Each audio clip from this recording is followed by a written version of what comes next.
Room number 5 के अंदर से आ रही वो अजीब ठंडी लाल रोशनी सीधे निशा के चेहरे पर पड़ रही थी। वो खौफनाक दृश्य देख निशा चिल्ला उठती है। तभी अचानक पूरी इमारत की लाइट्स जल उठी, जो एक बार इतनी तेज जलती है कि इंसान को भी अंधा कर दे, फिर कम होती है जैसे इमारत ने अचानक एक गहरी सांस ली हो। निशा वहां से भाग के मेन कॉरिडोर जाती है।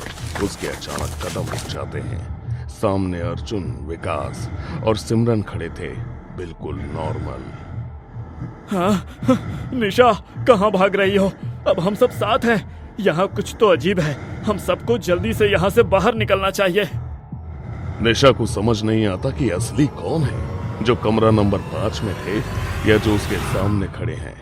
लेकिन वो अपनी जान बचाने के लिए उनके साथ ही फ्रंट डोर की तरफ भागती है। जैसे ही विकास फ्रंट डोर को खोलने के लिए हैंडल पकड़ता है, वो दरवाजा एक दीवार में बदल जाता है।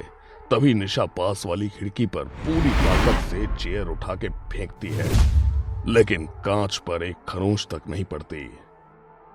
ये सब क्या हो रहा है यहाँ? मुझे बहुत डर लग रहा है। बहुत अजीब फील हो रहा है। सिमरन डराओ मत, हम हैं साथ। पर गाइस, यहाँ कोई और रास्ता तो होगा बाहर निकलने का। किचन से, हॉल से या कहीं से तो होगा। हाँ, मैंने पीछे वाले कॉरिडोर में गेट देखा था। सब वहां चलो। वो चारों भागे, लेकिन उस कॉरिडोर का रास्ता लंबा होता जा रहा था, जो खत्म होने का नाम ही नहीं ले रहा था। दीवारें दोनों तरफ से धीरे धीरे अंदर बाहर हो रही थी, जैसे इमारत सांस ले रही हो। ये देख वो लोग रुकते हैं। गाइस, ये कॉरिडोर तो इमारत से भी लंबा लग रहा है। ये सुन सब परेशान होते हैं। वो लोग सब वापस मेन हॉल में वापस आते हैं और दीवारों, खिड़कियों को मारने लगते हैं। लेकिन कोई नहीं देखता कि सिमरन वहीं खड़ी रह जाती है, हॉलवे के आखिरी छोर पर, बिल्कुल स्थिर, पीठ बाकी सबकी तरफ, दीवार की तरफ मुंह किए। वहां एक बड़े से गोल्डन फ्रेम में एक जवान औरत की पेंटिंग थी, जिसके नीचे मोमबत्ती जल रही थी। वो औरत बेहद खूबसूरत थी, बाल लंबे और खुले, सफेद साड़ी पहने। सिमरन उस पेंटिंग को देखते हुए उसके सामने बिना हिले, बिना पलकें झपकाए खड़ी रही। सिमरन, बाकी रूम चेक करना, वहां क्या खड़ी है? सिमरन कुछ नहीं बोलती। सिमरन, क्या कर रही हो? जाओ चेक करो ना, हमें यहाँ से बाहर निकलना है। विकास सिमरन के पास गया और जैसे ही उसने उसे अपनी तरफ घुमाया, वैसे ही निशा चीख पड़ती है। सिमरन की आंखें पूरी तरह सफेद हो चुकी थी, कोई पुतली नहीं, उसका मुंह थोड़ा खुला, बिल्कुल उस पेंटिंग की औरत की तरह। तभी सिमरन विकास का हाथ जोर से पकड़ लेती है। सिमरन, मेरा हाथ छोड़ो प्लीज, बहुत दर्द हो रहा है। अचानक सिमरन का सिर अपने आप चारों तरफ गोल गोल घूमने लगता है। ये देख सब चौंक जाते हैं। तभी सिमरन रुक के विकास की तरफ देख के बोलती है, मैंने कहा था ना विकास कि ये जंगल तुम्हें अपने अंदर समा लेगा।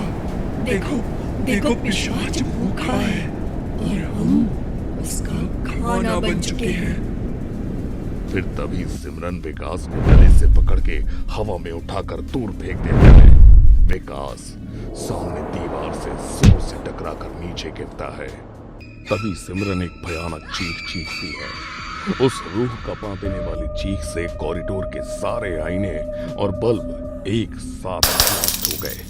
चारों तरफ घना अंधेरा छा गया, लेकिन बस वो ही एक मोमबत्ती अभी भी जल रही होती है। लेकिन अब वो पेंटिंग खाली थी।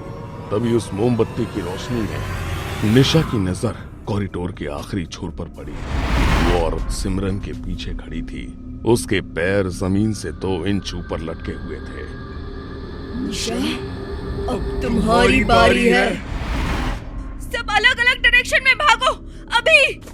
विकास डरता हुआ भाग के उसी डाइनिंग रूम में घुस जाता है। दरवाजे पर पीठ लगाकर बंद कर देता है। कमरा एकदम शांत। तभी कमरे का तापमान तेजी से गिरता है। उसकी सांसें धुआं बनने लगती हैं। तभी अचानक लाइट्स चली जाती हैं। तभी उसे अपने चेहरे पर किसी की ठंडी सड़ी हुई सांस का झोंका महसूस हुआ। विकास पैनिक में पीछे हटने की कोशिश करता है, लेकिन वो हिल नहीं पाता, जैसे उसे किसी ने अपने हाथों में जकड़ लिया हो। अचानक ठीक उसके मुंह के सामने हवा में दो आंखें दिखती हैं, जो बिल्कुल डरावनी होती हैं, जो उसको घूर रही थी। अचानक वो परछाई एक झटके से विकास के मुंह से होते हुए उसके अंदर घुस जाती है। विकास का दम घुटने लगता है। उसकी आंखों की नसें दर्द से फटने लगती हैं और उसकी आंखें भी पूरी तरह सफेद हो जाती हैं। विकास एकदम शांत हो जाता है और दरवाजा खोल के सीधा रूम नंबर 5 की तरफ पहुंच जाता है। उसके अंदर जाते ही दरवाजा अपने आप बंद हो जाता है और आखिरी बार उसके हंसने की गूंज सुनाई देती है और फिर सब शांत। वहीं दूसरी तरफ निशा और अर्जुन एक कमरे में बंद थे। अर्जुन आंख बंद किए दीवार के सहारे खड़ा था। अर्जुन प्लीज प्लीज मुझे देखो, मेरे साथ रहो, मुझे छोड़कर मत जाना। निशा, मुझे महसूस हो रहा है वो मेरे दिमाग में घुस रहा है। मेरी नसों में जैसे ठंडा खून बह रहा हो, जो मुझे अपने पास बुला रहा है। नहीं अर्जुन, हम यहाँ से बाहर जाएंगे साथ में, बस तुम हिम्मत मत हारो।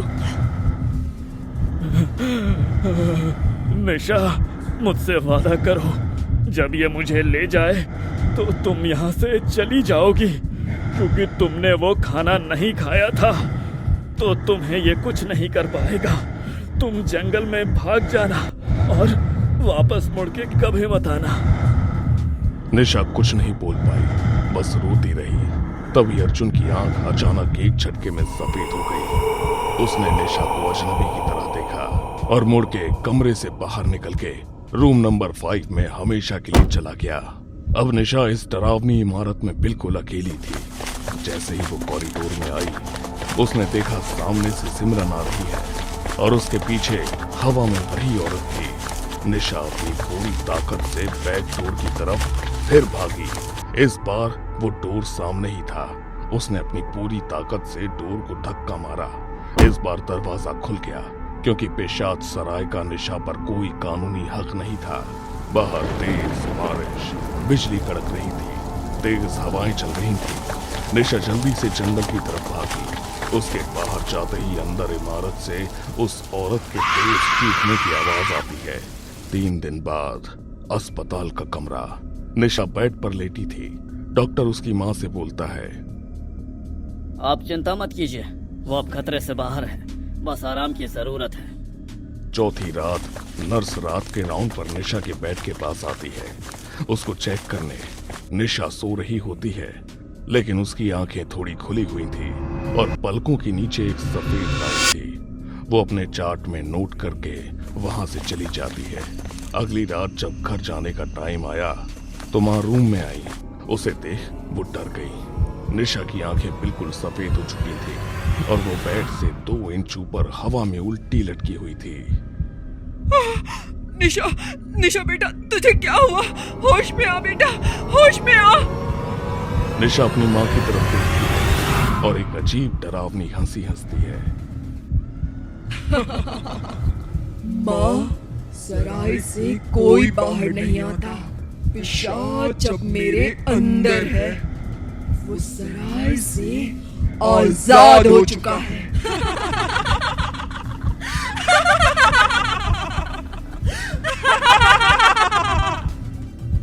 ये सुन माँ के मुंह से चीख भी नहीं निकल पाई। वो डर के मारे कुर्सी पर गिर पड़ी और सुन्न हो गई। तभी अचानक उस वार्ड में एक शांति हो जाती है।